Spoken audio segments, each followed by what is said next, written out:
High school student Annie was opening the refrigerator to get a drink when a loud noise suddenly came from the TV behind her. This startled Annie because she had just turned off the TV, but Annie didn't think much of it, assuming the TV was malfunctioning. Just as she was pouring the drink into a cup, a strange sound came from behind her again.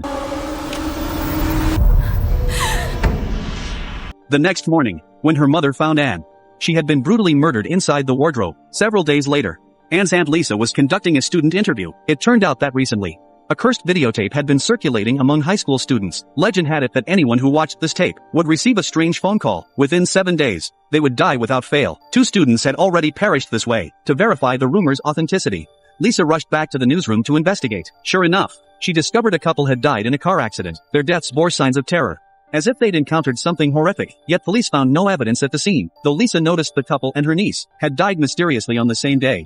She didn't see a connection. She asked a colleague to trace the couple's school. Then she hurried back home. She still had to attend Anne's funeral that day, perhaps because Lisa was a journalist.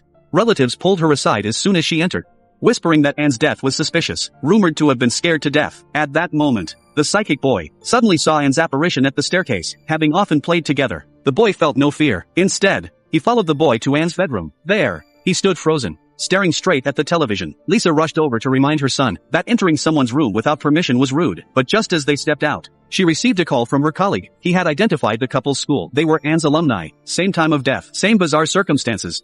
As a journalist, Lisa instantly realized there must be a connection between the 2 cases. She immediately tracked down Anne's classmates, and through her inquiries finally learned Anne and the other 2 victims not only knew each other, but were very close friends. The reason they died on the same day was because they had recently traveled together and watched that cursed videotape at a hotel. Lisa remained skeptical of the student's account, but to uncover the truth, she returned to Anne's home early the next morning. In the bedroom, she discovered a photo studio receipt. Following the address, she went to the studio and retrieved Anne's unclaimed travel photos. Soon after, Lisa noticed in one group photo that all the faces had become distorted. Using the background in this photo as a clue, she successfully located the hotel where they had watched the tape. Just as the owner was about to register her information, a white videotape on the shelf caught her eye. Her intuition told her this was the cursed tape. She borrowed it and played it. But to Lisa's disappointment, the tape contained only a few strange images, and nothing else noteworthy. Yet when she turned off the TV, a ghostly woman in white suddenly stood behind her.